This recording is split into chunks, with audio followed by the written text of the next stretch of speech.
Hi, it's Vera from Simple Happy Zen, and today's video is going to be about veganism for beginners, or how to go vegan. So if you're thinking about going vegan, or even about adopting some more plant-based foods into your diet, or you're already vegan but you're still kind of unsure about a couple things, then this is the video for you. I'm gonna do my best to give you guys a complete beginner's guide to veganism. Now, I'd just like to quickly mention that I am not here to try and force anyone to become vegan. I think it is a very personal choice and it is yours and yours alone to make. So even if you just want to try and eat less animal products, then you're also going to get a lot of valuable information here. And if you're a little unsure and you just want to know that you're getting enough nutrients in your diet, then you can always talk to your physician or a dietitian. Let's start with taking your time towards going vegan. For most people, they don't go vegan overnight. It happens, but for most of us, it is a journey with a few ups and downs, and that's okay. So give yourself time to adjust because it is a big change and you will be learning a lot of new things. So be patient and keep taking small steps. For me, I was a vegetarian for 15 years before I went vegan, and even that transition took me a couple months. First by cutting out things like leather and wool, then cutting out dairy, cutting out eggs, and ultimately cutting out things like honey and other animal products like in beauty products. So it's okay to not do everything all at once. This was the biggest question for me when I decided to go vegan, was what will I eat? So if you cut out meat, fish, cheese, eggs, dairy, and honey, then what are you left with? Well, it turns out you're still left with an abundance of yummy, healthy, and versatile foods that are full of nutrients and protein. The main things you will be eating are, of course, fruits and vegetables, beans and legumes, grains, plant-based dairy, mushrooms, nuts and seeds, tofu, tempeh, and meat substitutes, and if you want, vegan alternatives. Of these foods, your plant-based protein sources will mostly be soy products like tofu, tempeh, and edamame, basically all beans and legumes, most veggie meat replacements, plant-based dairy, though it does depend on the type you get, and nuts and seeds, which are also a source of healthy fats. If you have some time in your day, then go to your supermarket and go on an adventure. See what foods are out there. When I first turned vegan, I thought that I couldn't eat 90% of what was at the supermarket, and I found that not to be true. There is so much goodness to find. When in the supermarket, get used to reading labels. A lot of animal products will be highlighted in bold print, and here is a list of more ingredients that you can look out for when reading labels. You can pause the screen to copy them on a list if you want, and don't panic, you will get used to it and know by heart which foods are vegan and which are not, so it will get easier. My biggest lifesaver was vegan YouTubers that make lots of yummy vegan recipes, and I will link a few of my favorites down below, and they really helped to make this transition very easy and yummy for me. And of course, also if you go on Pinterest, then you can find more vegan recipes than you can possibly eat. Which brings me to my next point, and that is try to do a little research and study up. Knowledge is power, so you're already doing good with watching this video. Learn about recipes, learn about vegan nutrition and how to make sure you're getting enough nutrients in your diet. Basically, you could be vegan and just eat vegan cookies all day if you want. I'm sure that's not what you want, and so it helps to learn about recipes and nutrition. Veganism is not rocket science and the basics are not that complicated, so you will find if you spend a little time on your research, you will come to know a lot about vegan food. Again, I will link some of my favorite vegan resources in the description. Also, it can really help to watch some YouTube videos about how to respond to the basic questions that you will get a lot as a vegan. So, how do you get your protein and why would animal products be bad for you? It helps to have a few answers ready. The next tip is don't try to be a superhero. When you first go vegan, it might be tempting to also go fully raw or gluten-free, oil-free, or eat 100% whole foods. And this can make things unnecessarily complicated, especially in the beginning. I would recommend using the resources that are available for you, especially in the beginning. For example, I still use mock meats in my diet simply because they are very tasty, they're fortified, and it's so easy to veganize your favorite recipes with them. I used to have them almost every day, and now it's down to maybe 2-3 days a week, and that is perfectly fine. You can incorporate more and more whole foods into your diet as you go along. Especially in the beginning, try to make it easier for yourself. So when going online and researching, don't feel pressured to put more restrictions on your diet than is necessary, and also make sure you're eating enough to feel full and satisfied. Vegan foods on average have less calories than animal-based foods, and so if you do feel hungry in the beginning, know that that's normal and eat as much as you need to feel full and satisfied. You can fill up on filling ingredients like whole grains, beans and legumes, nuts and seeds, and avocado.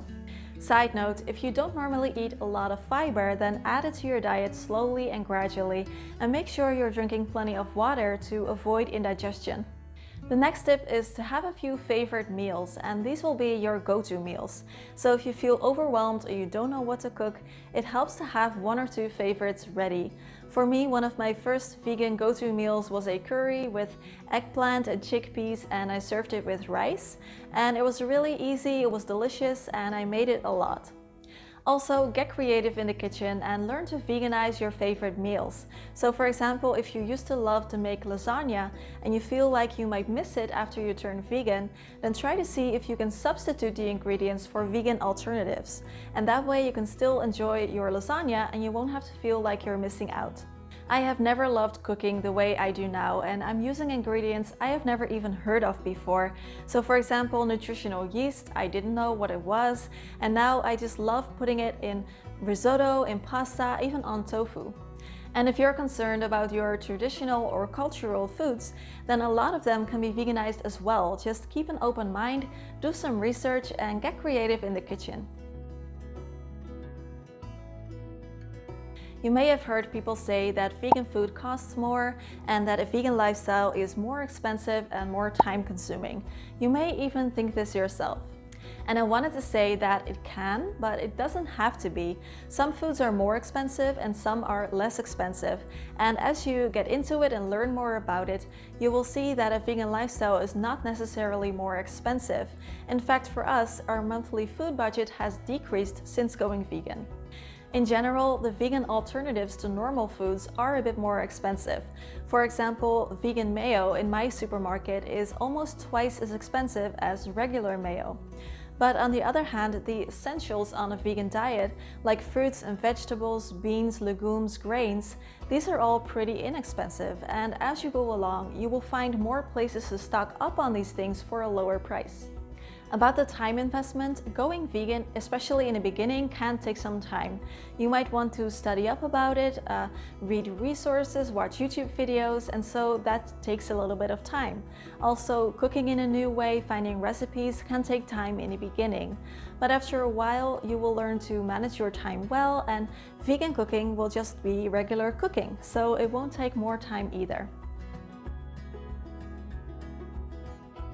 I would recommend having your kitchen stocked with the essentials so you can always cook something nice for yourself, and also to have some vegan comfort foods around, because it can be tricky if you don't think you can have any treat foods and then watching other people have a bowl of chocolate ice cream.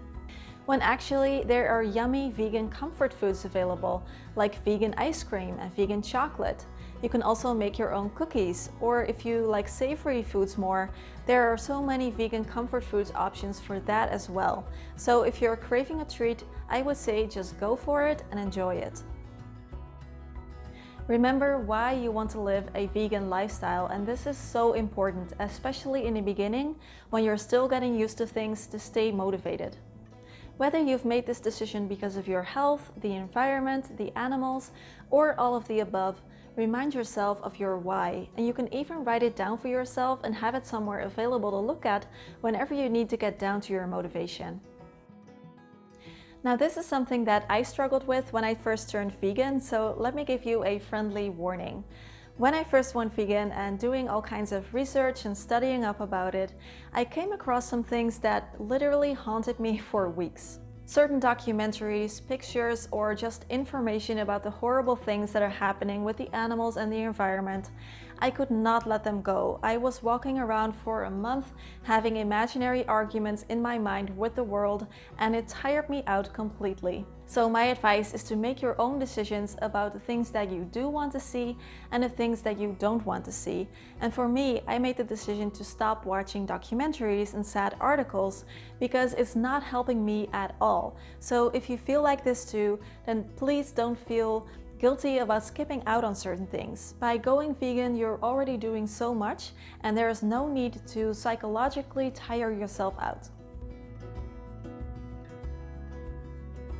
If you're going to a party, a birthday, a gathering of people, bring some vegan food with you and bring enough to share. Most of the time, people won't really know what vegan foods to get when you come over just after you turn vegan. So if you bring a tasty vegan dip or a snack or vegan cookies or even a meal if you're going to be eating there, then people might get inspired and see that vegans can eat just as much yummy foods as they can. And also it can help you to not eat something that's there and not vegan simply because you're getting hungry. Which brings me to my next point, and I just wanted to quickly mention that if you make a mistake and you eat an animal product without knowing or even knowingly, please don't beat yourself up too much. We are all human. It's okay if you mess up. You know, you're already doing so great by trying your best to become vegan, so just dust yourself off. Tomorrow is a new day. Meal planning can really help you to save money and time.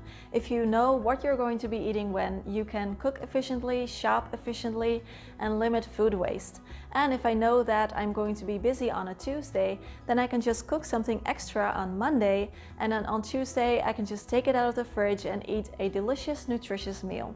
I have a video about meal planning where I explain everything you need to know how to start meal planning yourself. I will link it here and in the description. Now, when it comes to eating out, it was a bit of an adjustment for me. Here in the Netherlands, I had no problem eating out as a vegetarian because it's pretty well known here and most restaurants have at least a few vegetarian options available. But vegan, on the other hand, is way less well known, and now I just like to go to places that are heavily focused, if not entirely vegan. I personally love eating at a place that focuses on delicious plant-based foods. I like to support establishments like that, and I also like to get a lot of new inspiration for cooking new recipes. When I'm going to be eating out with non-vegans, I usually ask them if they want to go to a place like that, and they usually say yes, and they get a really tasty vegan meal as well. Though sometimes you will not have that option, and what I like to do then is I do a little recon. So I go online and I look at the menu of the place and I can already see what it is that I can order. I just find it easier that way. And you can also just ask the staff if they can veganize something on the menu for you. Just try to be bold and ask for what you want. They will try to be helpful and accommodate you, and you can even call ahead if that makes you feel better. Now, it is recommended to take a vitamin B12 supplement if you're going vegan. And I personally also take a multivitamin. That is a personal choice that I made because it feels best for me, and I also took one when I wasn't vegan. I cannot tell you exactly what it is you need to supplement aside from vitamin B12 because it's very dependent on your personal situation.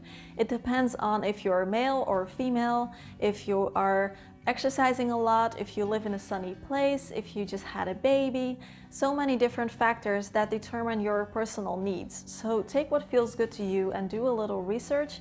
Just make sure that the vitamins or supplements that you do take are vegan, because there can be animal products in there like gelatin.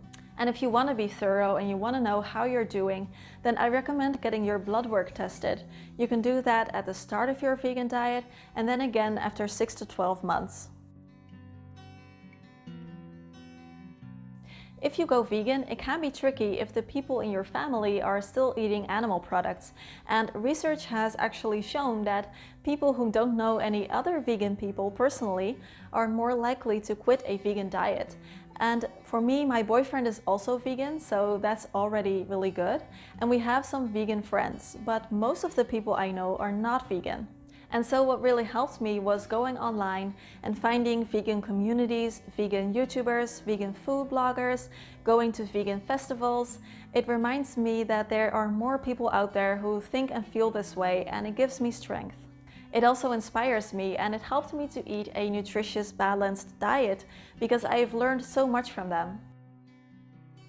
When you talk with people about veganism, try to talk about it in a very loving and open way and set a positive example, answer their questions. I totally get the frustration we sometimes feel when people are not vegan or plant-based, but I've learned that talking with people in a very respectful way will get you a lot further than directing your frustration at others. So try and share and spread the message with love. Now lastly, I just like to say that going vegan is a big change. You're changing a large part of your life and your lifestyle, and after a while it'll be easy because it'll just be the way that you live. But especially in the beginning, it might not always be that easy. And that's okay. Give yourself time to adjust and learn. Don't give up, and I wish you all the best.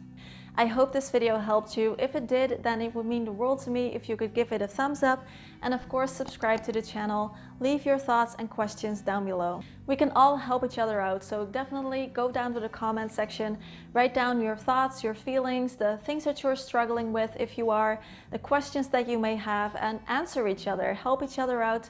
And if you've been vegan for a while, then please share what you have learned with the rest of us. I will see you all soon, and I hope you have an amazing rest of your day. Bye bye!